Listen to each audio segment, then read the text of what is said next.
दोस्तों, क्या आप जानते हैं कि 2006 में होने वाले एक इवेंट की वजह से साइंसदानों ने व्हाइट होल को डिस्कवर कर लिया है। ये एक ऐसा कॉस्मिक ऑब्जेक्ट है जिसके मौजूद होने का दावा अल्बर्ट आइंस्टाइन की थ्योरी ऑफ रिलेटिविटी के बाद से ही किया जा रहा था, लेकिन 2006 में होने वाले एक गैमा रे बर्स्ट की वजह से साइंसदानों ने व्हाइट होल को डिस्कवर कर लिया है। लेकिन अभी भी कुछ साइंसदानों का कहना है कि ये व्हाइट होल नहीं है, व्हाइट होल सिर्फ एक ख्याली थ्योरी है। लेकिन यहाँ पर एक सवाल आता है, आखिर साइंसदानों ने व्हाइट होल की वजह से किस चीज को डिस्कवर किया है और क्या सच में व्हाइट होल सिर्फ एक ख्याली ऑब्जेक्ट है? ये अमेजिंग इन्फॉर्मेशन आप जानोगे आज की इस वीडियो में, तो पूरी वीडियो वॉच कीजिएगा। वीडियो शुरू करने से पहले अगर आपने हमारे चैनल को सब्सक्राइब नहीं किया तो जल्दी से सब्सक्राइब करने के साथ साथ हमारी वीडियोस को लाइक और शेयर जरूर करें। सबसे पहले बात करते हैं कि व्हाइट होल है क्या। हमारी कायनात का सबसे रोशन ऑब्जेक्ट व्हाइट होल है। ये एक ऐसा ऑब्जेक्ट है जो अपने अंदर मैटर को निकलता नहीं बल्कि बाहर की तरफ फेंकता है। अगर आसान अल्फाज में कहें तो व्हाइट होल ब्लैक होल के बिल्कुल ऑपोजिट है। ये बात आप जान लें, हमारी कायनात में जितना जरूरी ब्लैक होल है उतना ही जरूरी व्हाइट होल भी है। ऐसा स्टीफन हॉकिंग ने अपनी बुक थ्योरी ऑफ एवरीथिंग में कहा है। उनकी थ्योरी के मुताबिक कायनात में हर चीज का एक इक्वल और एक ऑपोजिट होता है। बस यही वजह है कि अगर हमारी कायनात में ब्लैक होल मौजूद है तो इसका ऑपोजिट व्हाइट होल भी हो सकता है। हम सब हर वक्त ये सोचते हैं कि हमने ब्लैक होल की इमेज को देख लिया है, आखिर व्हाइट होल देखने में कैसा होगा और वो कैसे बनता होगा।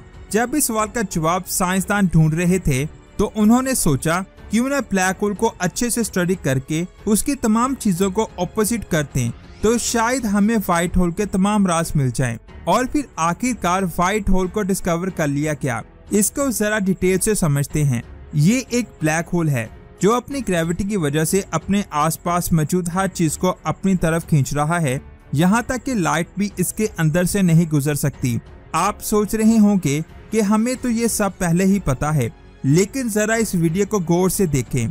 इसमें बहुत भारी और छोटा सा ऑब्जेक्ट दिखाई दे रहा है जो बगैर रोटेट हुए एक ही जगह पर मौजूद है और फिर अचानक से इसके अंदर से बहुत ज्यादा मटेरियल निकल रहा है। ये सब देखने के बाद आपको क्या लगता है ये क्या चीज हो सकती है?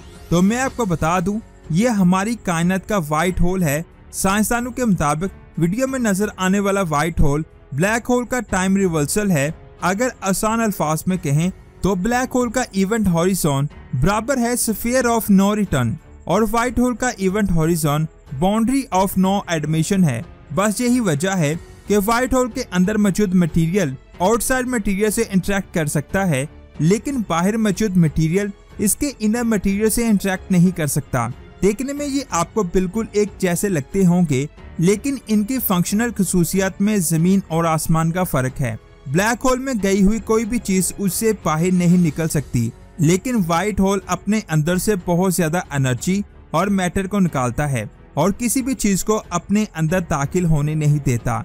लेकिन अगर हम अपने स्पेसशिप के साथ इसके अंदर दाखिल होने की कोशिश करेंगे तो इससे खारिज होने वाली गैमा रेस स्पेसशिप को इतना ज्यादा गर्म कर देगी कि स्पेसशिप पिघल कर खत्म हो जाएगा। फर्ज करें आप व्हाइट होल के अंदर आसानी से चले गए हैं, यहाँ आपको कुछ भी दिखाई नहीं देगा क्योंकि इसके अंदर से सारी एनर्जी हीट और लाइट की शक्ल में बाहर आ रही है। साइंसदान अभी ये नहीं जानते कि व्हाइट होल कैसे बनता है। साइंसदानों के पास सिर्फ और सिर्फ थ्योरीज हैं।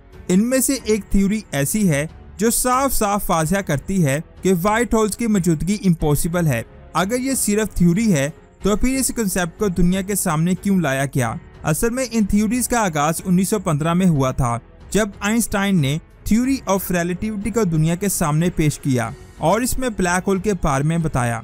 इसके बाद 1964 में नोविकोव ने दुनिया को बताया कि व्हाइट होल आइंस्टाइन के ड्राइव किए हुए फील्ड इक्वेशन से ही प्रूव किए जा सकते हैं।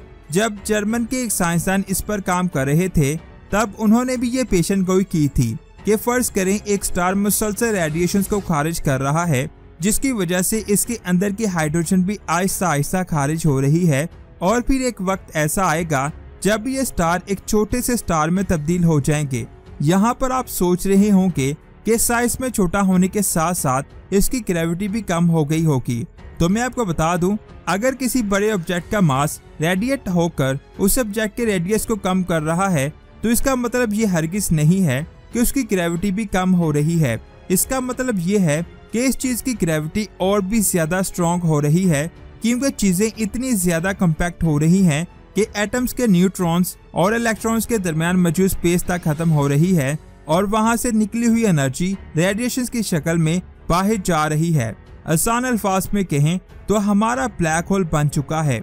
अब ये ब्लैक होल जिस चीज को अपने अंदर लाएगा वो वार्म होल से पास होकर दूसरी तरफ से एक सिंगुलैरिटी से बाहर निकलेगी और ये सिंगुलैरिटी व्हाइट होल में बदल जाएगी।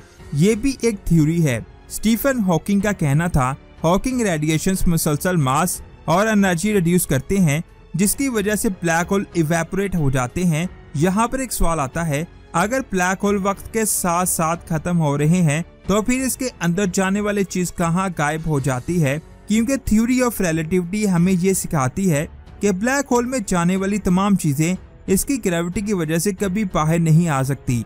बस यही वजह है कि कुछ साइंसदान का कहना है कि तमाम ऑब्जेक्ट ब्लैक होल से निकलकर वार्म होल में जाते हैं और फिर वहां पर व्हाइट होल बन जाता है। लेकिन इस चीज का भी हमारे पास कोई सबूत नहीं है, जिसकी वजह से ये भी एक थ्योरी है। अगर ये कंसेप्ट सही निकला तो हमने एक ब्लैक होल ढूंढ लिया है। 2006 में नासा ने स्विफ्ट सैटेलाइट की मदद से स्पेस के एक हिस्से में बहुत ही अजीब और पावरफुल गैमा रे बर्स्ट की इमेज को कैप्चर किया। साइंसदानों को इस बर्स्ट में कुछ खास नजर आ रहा था, जिसकी वजह से उन्होंने इस बर्स्ट को व्हाइट होल का नाम दे दिया। स्पेस में नॉर्मल बर्स्ट होते हैं, उन्हें दो कैटेगरी में तकसीम किया जा सकता है। एक है शॉर्ट और लॉन्ग बर्स्ट और दूसरा है सुपरनोवा। जब इस बर्स्ट को ऑब्जर्व किया गया तब साइंसदान को पता चला कि इसके आसपास कोई भी स्टार मौजूद नहीं है जो इतनी ज्यादा रेडिएशंस को खारिज कर सके। यहाँ पर नॉर्मल गैमा रे बर्स्ट हैं। यहाँ नॉर्मल गैमा रे बर्स्ट को खत्म होने में 2 से 3 सेकंड लगते हैं, वहाँ इस गैमा रे बर्स्ट को खत्म होने में 102 सेकंड लगे। और फिर इस न्यू थ्योरी ने अपना सर उठाया। इसे व्हाइट होल भी कहा जा सकता है, क्योंकि इस वक्त हमें वो चीजें नजर आ रही हैं जो हम व्हाइट होल की थ्योरी में देखते हैं, लेकिन वो व्हाइट होल है या नहीं इसकी एक्सप्लेनेशन किसी भी स्पेस एजेंसी के पास नहीं है। आप इसके बारे में क्या कहते हैं नीचे कमेंट्स करके बताएं। वीडियो अच्छी लगी तो लाइक करने के साथ साथ इसे आगे भी शेयर करें। मिलते हैं एक और अमेजिंग वीडियो में। अपना बहुत सारा ख्याल रखें। अल्लाह हाफिज।